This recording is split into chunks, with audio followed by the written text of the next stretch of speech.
My phone rang at 6:47 a.m. on a Thursday, 2 hours before my first client meeting and exactly 13 minutes into my meditation routine. It was Mom. I let it go to voicemail, as I always did during me time, but the second it stopped ringing, it lit up again. Then again.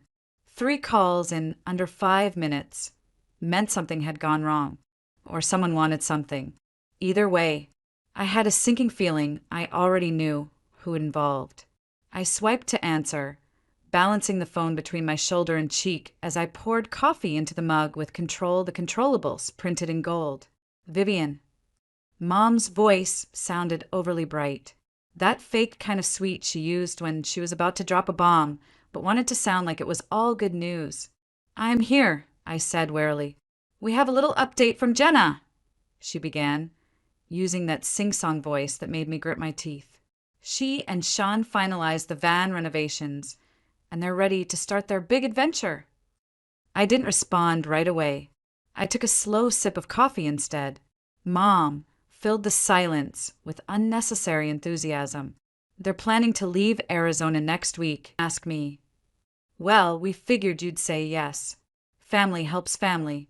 There it was, the line that excused every imposition, every expectation, every boundary crossed for the sake of keeping Jenna's life from falling apart again.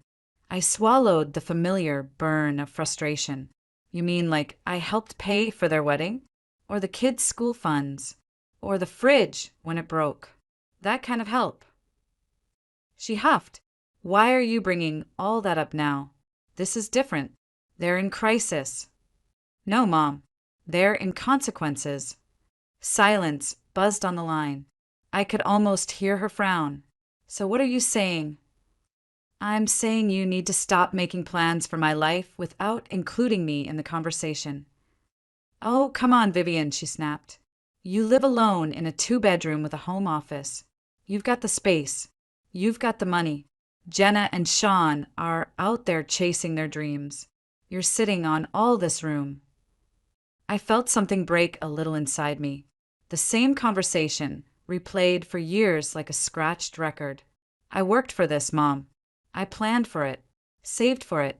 No one handed it to me. I didn't sell my house on a whim to chase sunsets." "Well," she said stiffly, "if you won't help, I guess we'll have to figure something else out." "I didn't say I wouldn't help," I replied evenly. "I said I won't be steamrolled." We ended the call without resolution. But what stayed with me wasn't the argument. It was what she said near the end. "You're sitting on all this room." As if space, my space, earned through decades of discipline, was a community property she could assign out like chairs at a Thanksgiving table. I leaned against the kitchen island, the silence in my condo suddenly feeling less like peace and more like anticipation. I knew what was coming. The follow-up call from Dad. The text from Jenna with emojis and faux humility. Maybe even a passive-aggressive Instagram post about those who pretend to love you but only love control. It was happening again. The cycle. Jenna makes a reckless decision. The consequences arrive on schedule. Our parents scramble. I become the fallback plan. Then I say yes, resentfully, and everyone breathes easier while I quietly suffocate. But this time something was different. This time I wasn't just annoyed. I was angry. Angry at being defaulted into caretaker mode. Angry that Jenna's search for freedom now meant my life needed to bend around her broken version of it. Angry that no one ever asked what I wanted. Because they thought they already knew. Vivian's fine. She's always fine. And if she's not, she'll deal with it. I stood in the center of my living room, framed by clean white walls, minimalist shelves, and floor-to-ceiling windows overlooking a snow-dusted city that reflected every sacrifice I had made to get here. The calm was deliberate, earned, built brick by brick out of decisions that never made my parents proud, but made my future possible. Jenna had chosen chaos and was once again asking me to cushion the fall. And they all expected me to agree. Not this time. I reached for my phone and opened the family group chat. My fingers hovered over the keyboard for a second. then typed a message I never thought I'd write. We need to have a family discussion. Video call. Tomorrow night, 7 p.m. Central. Non-negotiable. I hit send and stared out the window again, my breath fogging the glass. Something was coming. And this time, I wasn't going to absorb it. I was going to meet it head on. Jenna and I were born exactly 26 months apart, but it might as well have been 26 years. Even as kids, we didn't occupy the same world. While I was lining up my colored pencils by shade and writing grocery lists for my imaginary kitchen, Jenna was painting murals on her bedroom wall with nail polish and convincing our neighbor's dog to wear a tutu for her circus show. She was chaos with a smile. I was order in a cardigan. At age 10, I started tracking my weekly allowance in a spiral-bound notebook. I color-coded spending, saving, and future goals. Jenna spent hers on glittery gel pens and candy the minute we left the store. Dad chuckled and said, "Different strokes for different folks," while Mom swatted me playfully with a dish towel whenever I reminded Jenna she wouldn't have money left by Tuesday. That dynamic, it never changed. In high school, I worked at a bookstore and saved nearly every dollar for college. Jenna dropped out of a part-time gig at the frozen yogurt shop because the manager had bad vibes. She spent that summer following a guy named Brandon to Oregon for a music festival.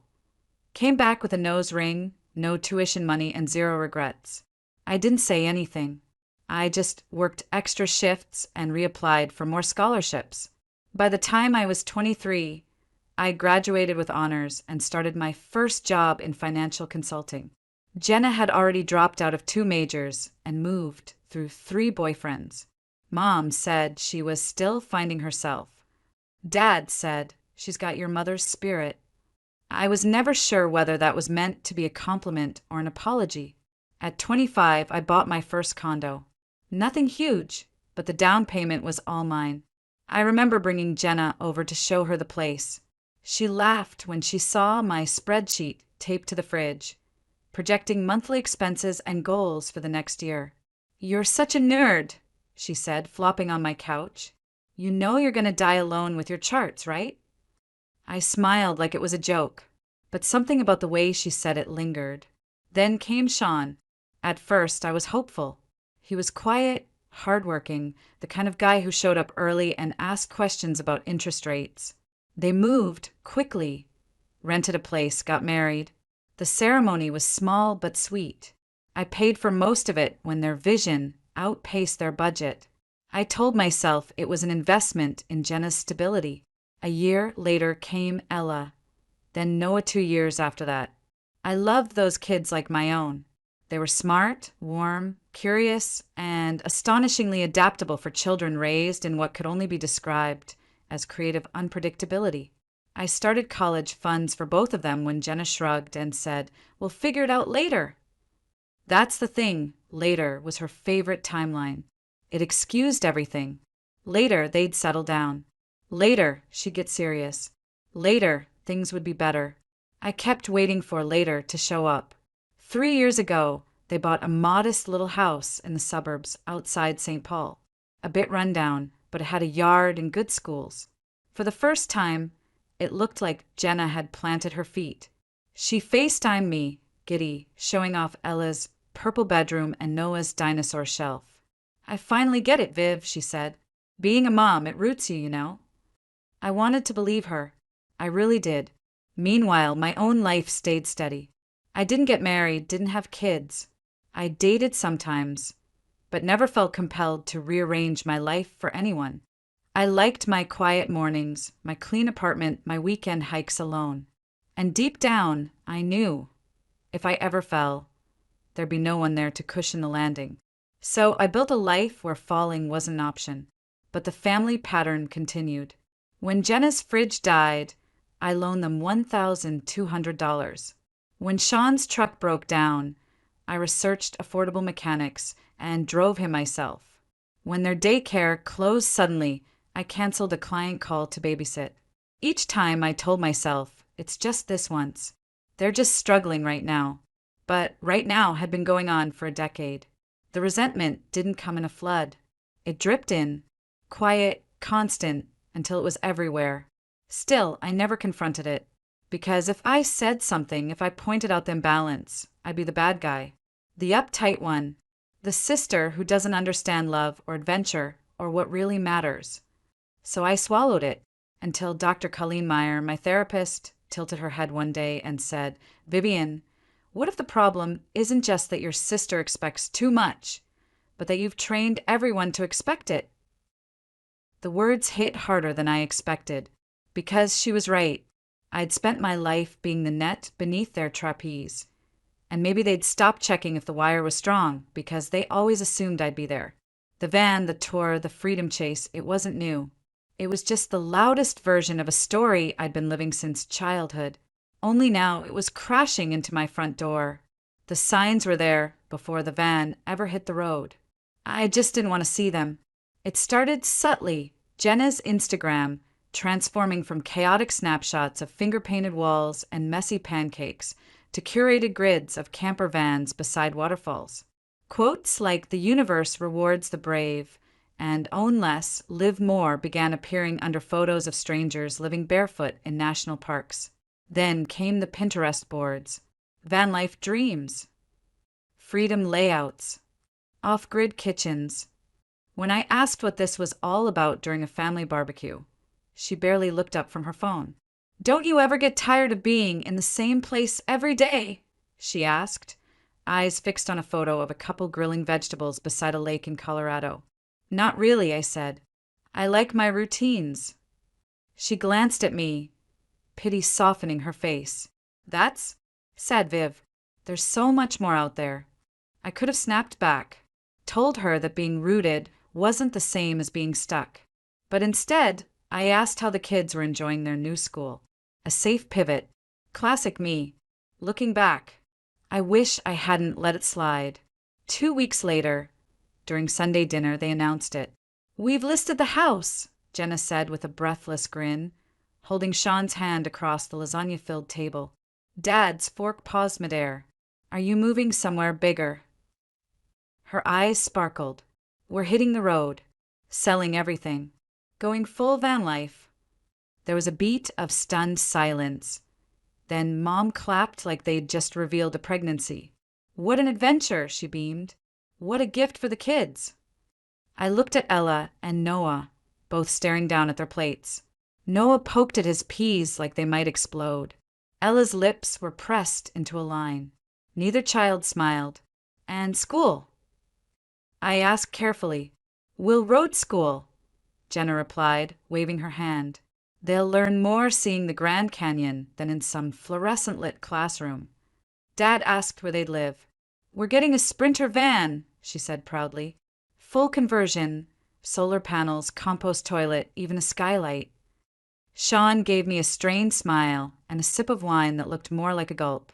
Later, while Jenna distracted our parents with van interior photos, I pulled Sean aside in the kitchen. "Are you really on board with this?" He exhaled slowly, running a hand through his hair. "It's what Jenna wants." "And what about what you want?" He didn't answer, just stared at the floor. "Have you budgeted for this?" I pressed. "Emergency fund? Medical care? School resources?" She says we're overthinking it, that the universe will provide. He made air quotes. I winced. "You don't believe that?" "I don't know what I believe anymore."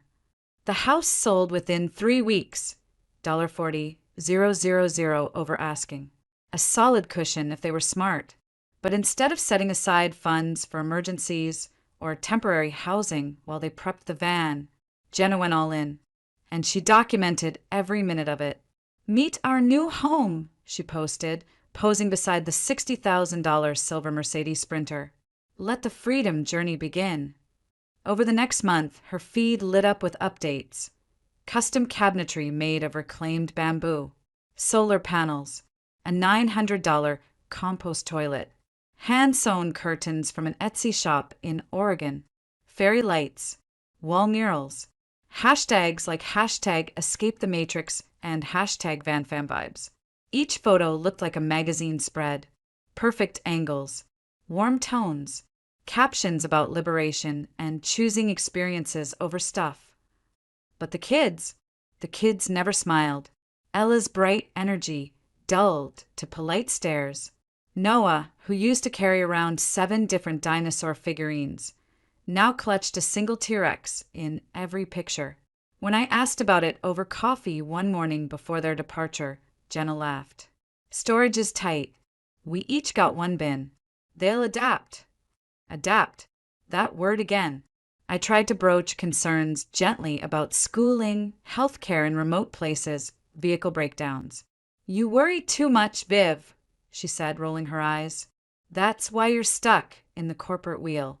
This lifestyle, it's about flow. Trust. But kids need structure, I insisted. They need adventure, she countered. Our ancestors were nomads. Our ancestors also died young and had no education, I muttered under my breath. She didn't hear me, or pretended not to. Then, 2 weeks before departure, Sean quit his job, a steady union electrician's position with benefits, seniority. He walked away from it because Jenna said the system was trapping them. Our parents threw them a goodbye party, complete with a van-shaped cake and Bon Voyage banners.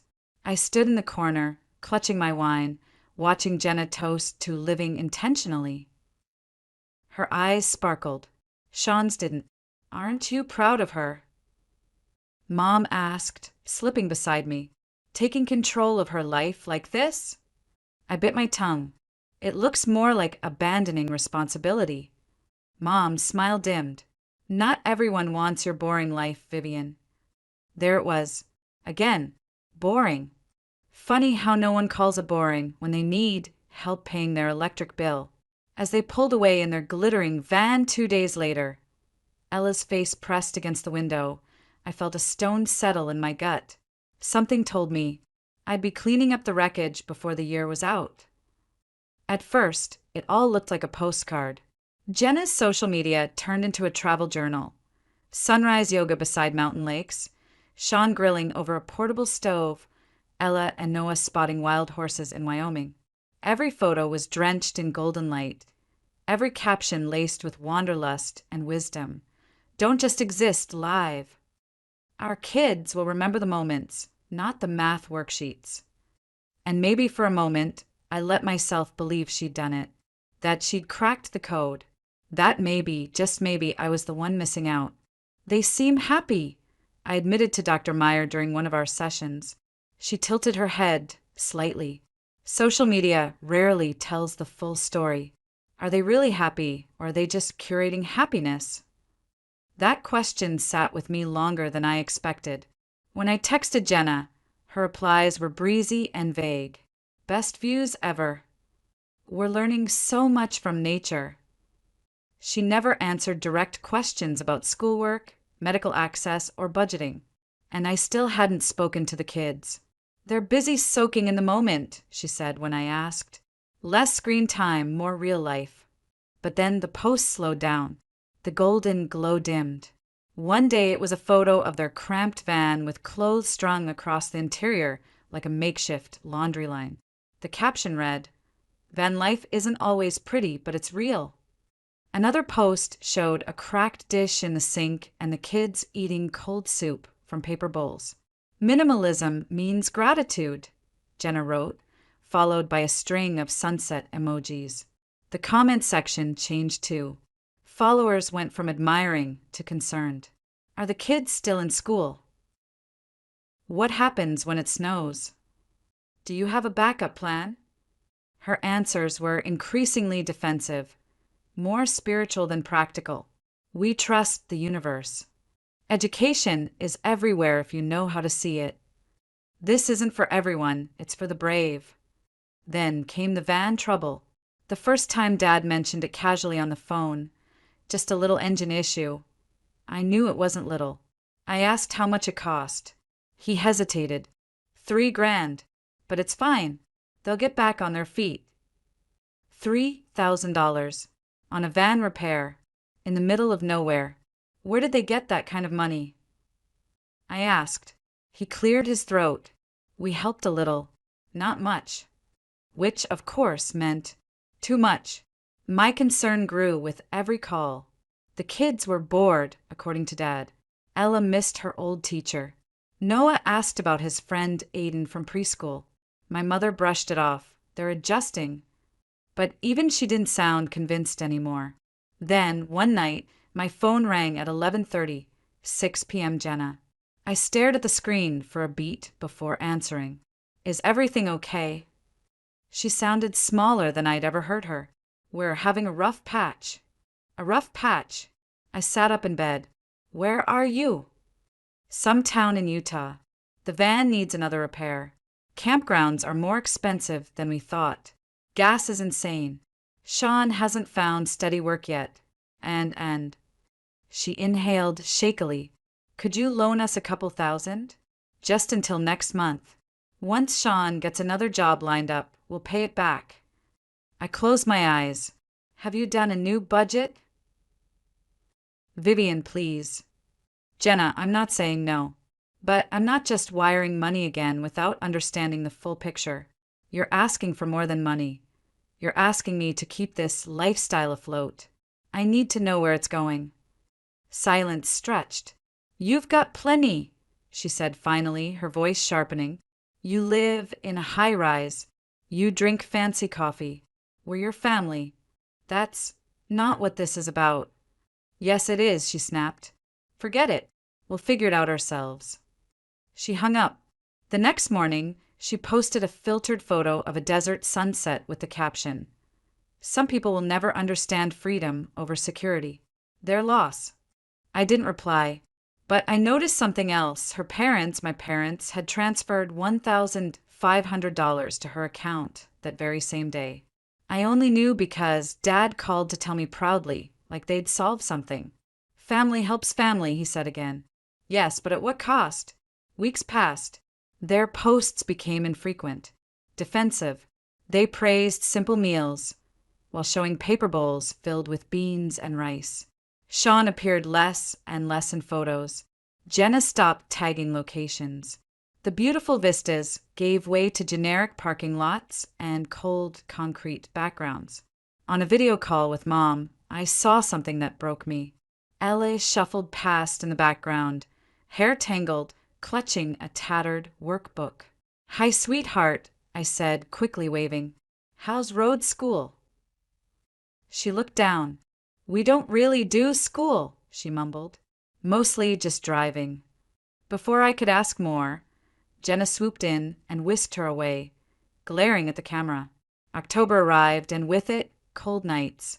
Propane was expensive. Insulation was limited. The van had a heater, but it drained power too fast. Mom called me again, voice strained.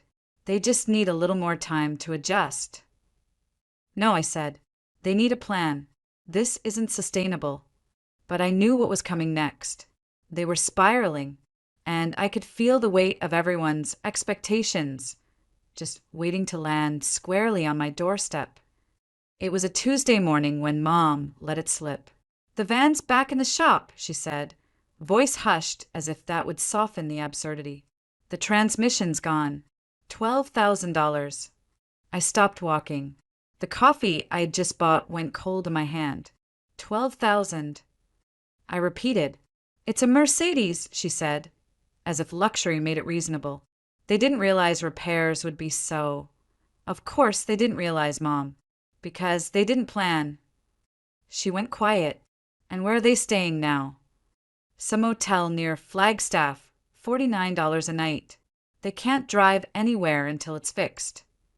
My mind did the math without effort. At least 2 weeks for transmission work.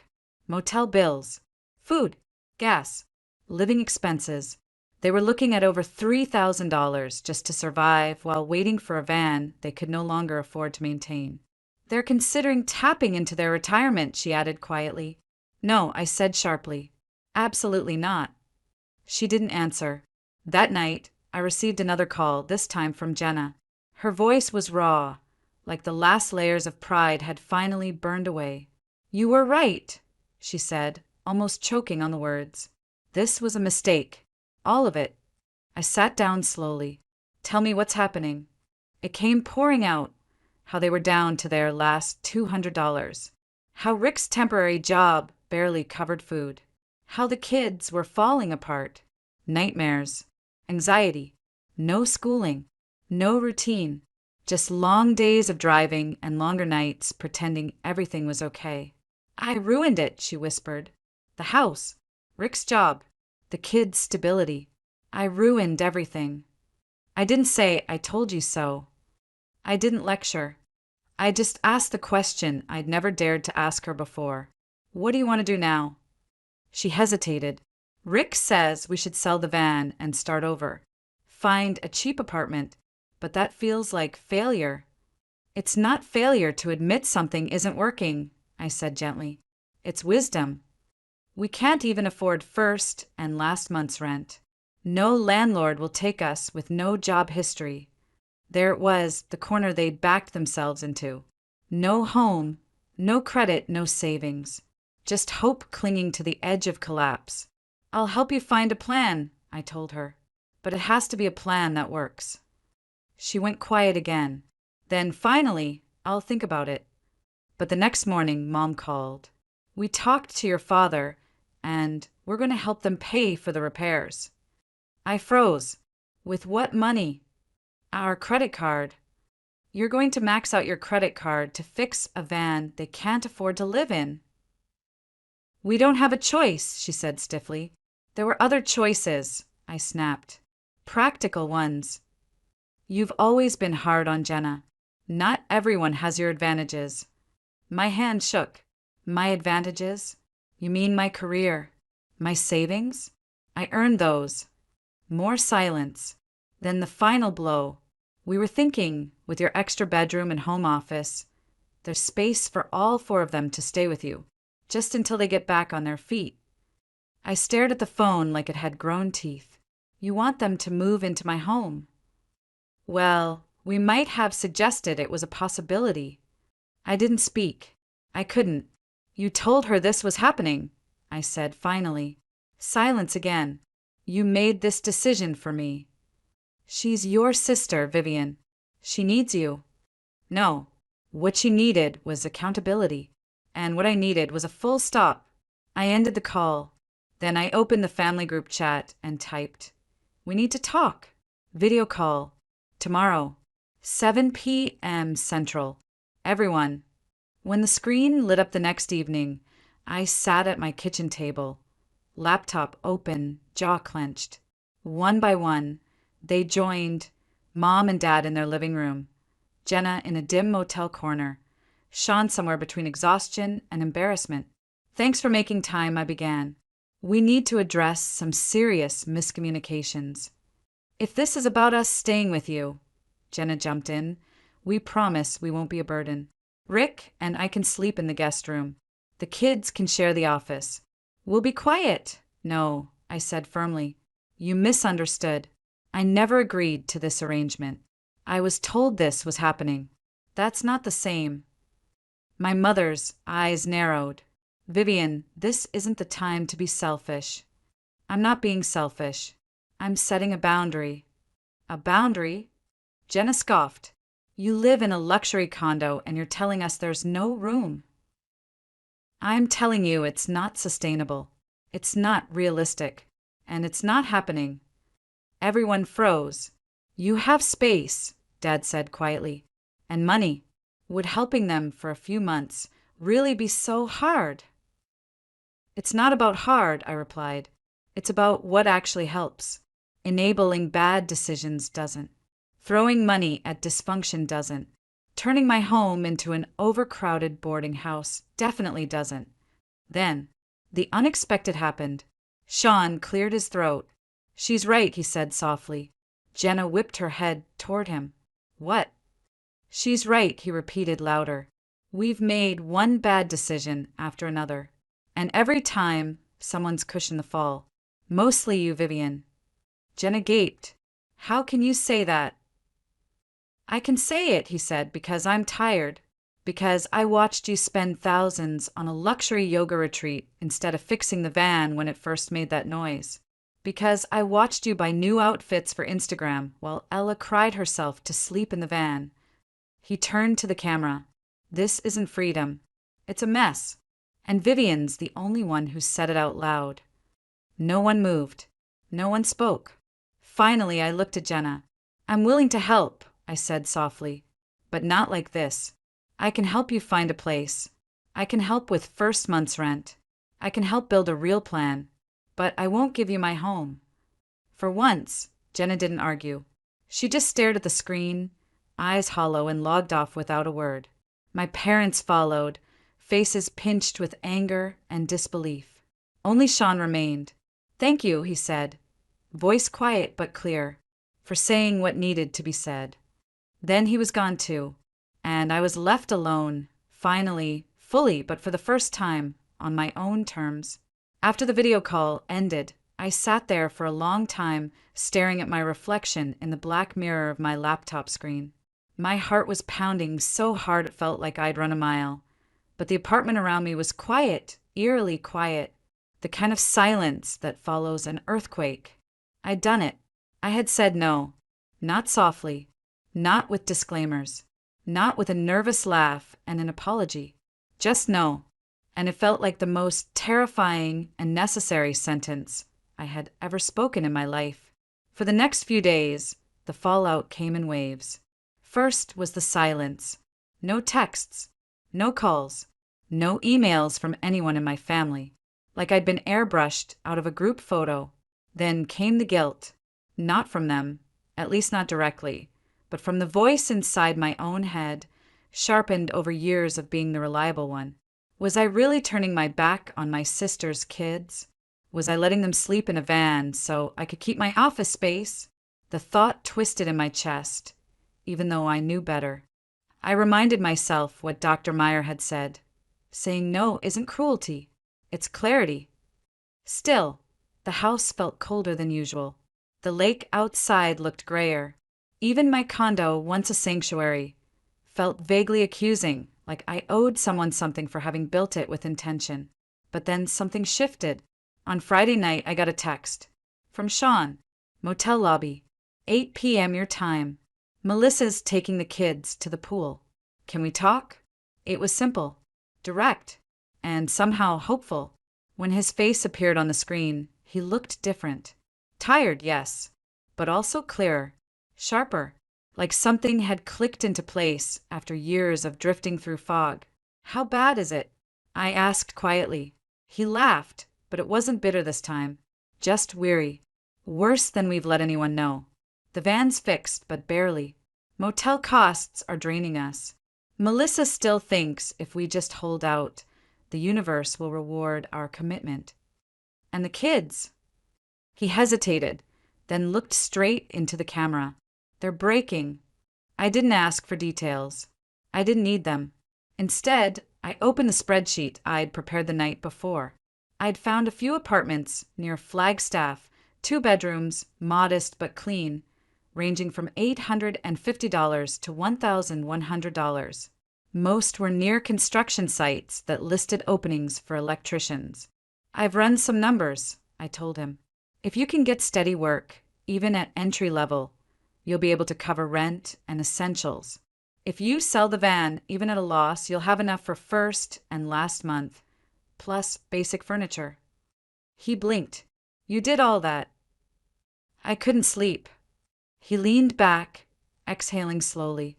Vivian, I don't know what to say. Start by telling me this matters to you more than being right. He nodded. It does. I hesitated. And Melissa? A long pause. She's still clinging to the dream. But I told her the kids stay with me either way. She can come with us. Or not. I didn't respond right away. I was too stunned by the calm certainty in his voice. But I also knew what that kind of resolve cost a man who'd spent years making himself small. I can help with the security deposit, I said finally, and the first month's rent. Consider it a gift for Ella and Noah. Not alone. He looked down, swallowing hard. Thank you. No thanks, I said. Just follow through. Build something stable. No more pretending. He promised he would. Over the next 2 days, we texted discreetly.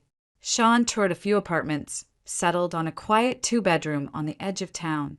The landlord was hesitant, no job history, no credit. But after a few honest conversations and some paperwork I helped prep, he agreed. I wired the money. The lease was signed. And for the first time in months, something real began to form beneath the ruins. On Sunday, I received a message from Sean. She's not thrilled, but she agreed. Kids start school after winter break. I start work next week. Selling the van tomorrow. 3 short lines. And yet, I sat on my couch and cried harder than I had in years. Not out of sadness, out of relief. The next day, I got a call from my parents. Or rather, my father. I heard about the apartment, he said. His voice was stiff, as always, but something beneath it had softened. That was generous of you. I didn't say anything. And responsible. That word, that particular word, meant more coming from him than any apology ever could. Then came the kicker. Your mother's not ready to talk. But she will be. Eventually. I smiled faintly. That's all right. I didn't do it for her approval. I know. Another pause. But she's noticed the change in the kids. That was enough for now.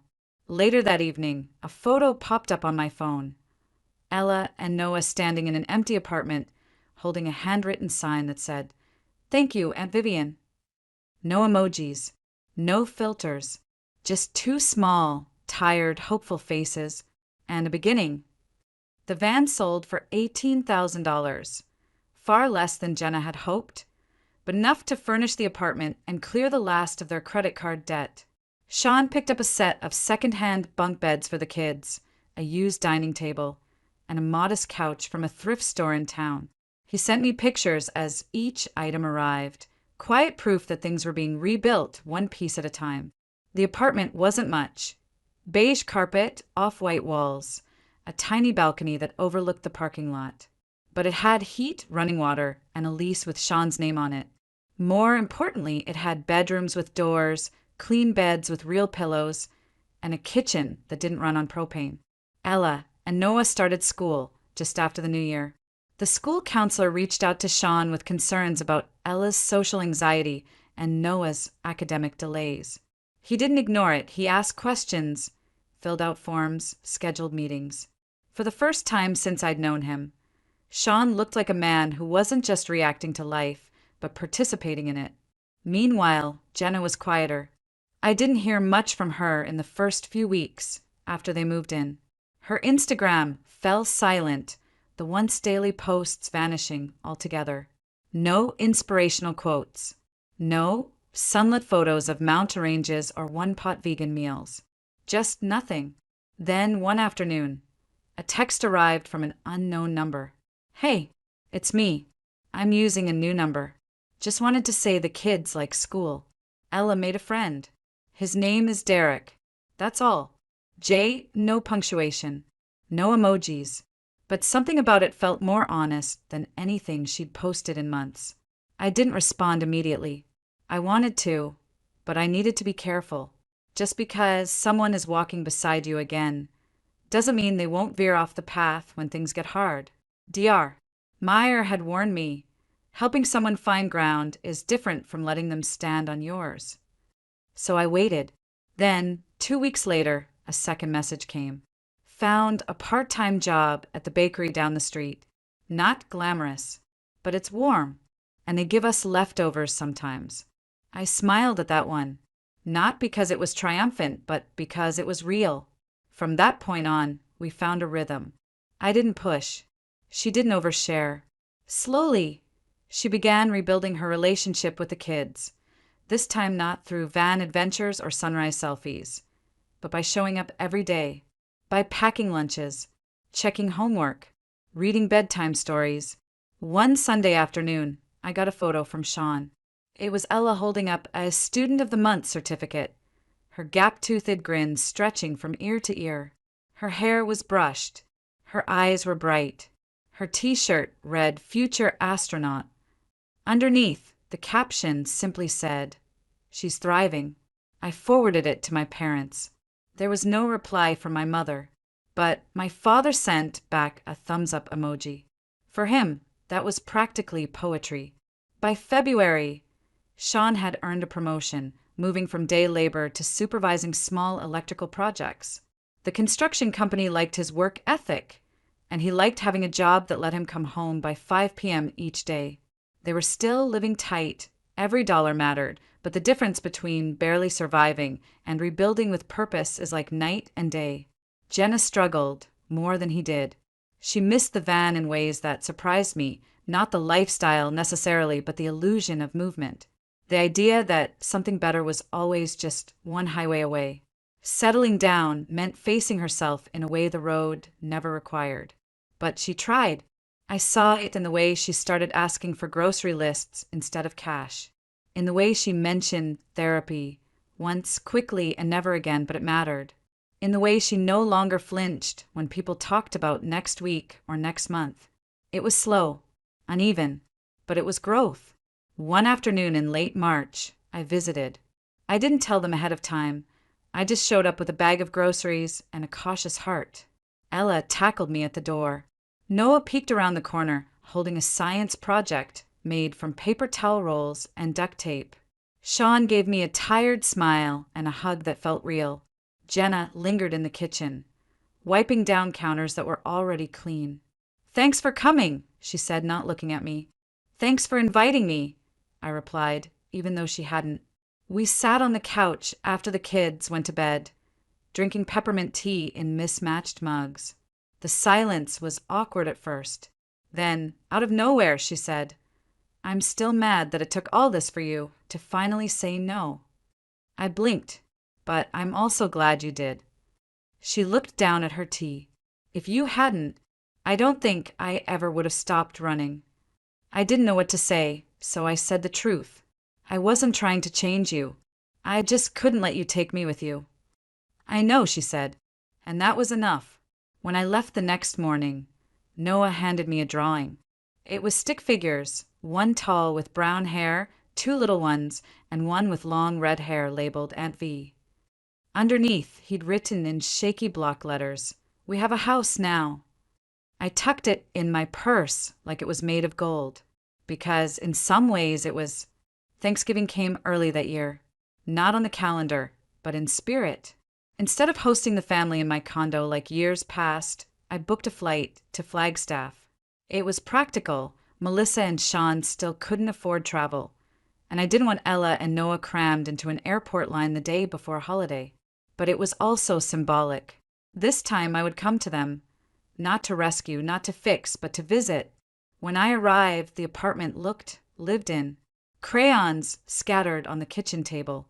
Jackets draped over dining chairs. A tiny handwritten schedule taped to the fridge. Monday library, Tuesday laundry, Wednesday school meeting. The chaos was still there, but it had a rhythm now. A container. The kind of mess that comes from effort, not collapse. Sean greeted me with a warm hug. "Glad you came." Jenna followed behind, wiping her hands on a dish towel. She didn't hug me, but she smiled. "I hope you like stuffing from a box," she said. "We're still learning." Ella and Noah had made decorations, construction paper turkeys, handprint leaves with things they were thankful for. On Ella's, I saw 3 words that stopped me, and Vivian's help. No one made a speech. No one toasted to new beginnings or tried to pretend everything was perfect. But we sat around a wobbly table, elbows bumping, plates full of store-brand cranberry sauce and slightly undercooked rolls, and it was the most peaceful family meal I'd had in years. There were awkward moments, like when Mom automatically gave Jenna the biggest piece of pie, or when Dad started to retell a story that painted Jenna as a whimsical free spirit instead of a reckless risk-taker. But both caught themselves. Both adjusted. Small corrections. Subtle but seismic. After dinner, I helped Ella with a school project, cutting out magazine photos for a collage about dreams. Hers included an astronaut, a veterinarian, and, somewhat randomly, a lighthouse keeper. "Why a lighthouse?" I asked. She looked at me, then pointed to the top of the collage where she'd pasted a little paper figure labeled me. I want to be the person who keeps the lights on so others don't get lost. I didn't cry, but I came close. Later that night, Jenna and I stood on the tiny patio, watching the neighbors light sparklers for some reason that had nothing to do with the holiday. It's not the Grand Canyon, she said. No, I agreed. But it's solid ground. She took a sip of tea. You know the hardest part of coming back. What? Knowing people saw us fail. That I let my kids down. You didn't fail, I said gently. You rerouted. She nodded slowly. Still feels like limping home after shouting at the world that you had wings. There was nothing I could say to erase that feeling, so I didn't try. I just stood beside her, letting the silence settle without fixing it. After a moment, she added, Thank you for not giving me what I demanded, for giving me what I needed instead. That line stayed with me, not because it made me feel vindicated, but because it made me feel seen. Weeks passed. Winter faded into early spring. Ella brought home report cards with little stars. Noah joined a reading group and made a best friend named Zane. Sean got a raise. Jenna started volunteering at the kids' school. My relationship with our parents thawed, degree by degree.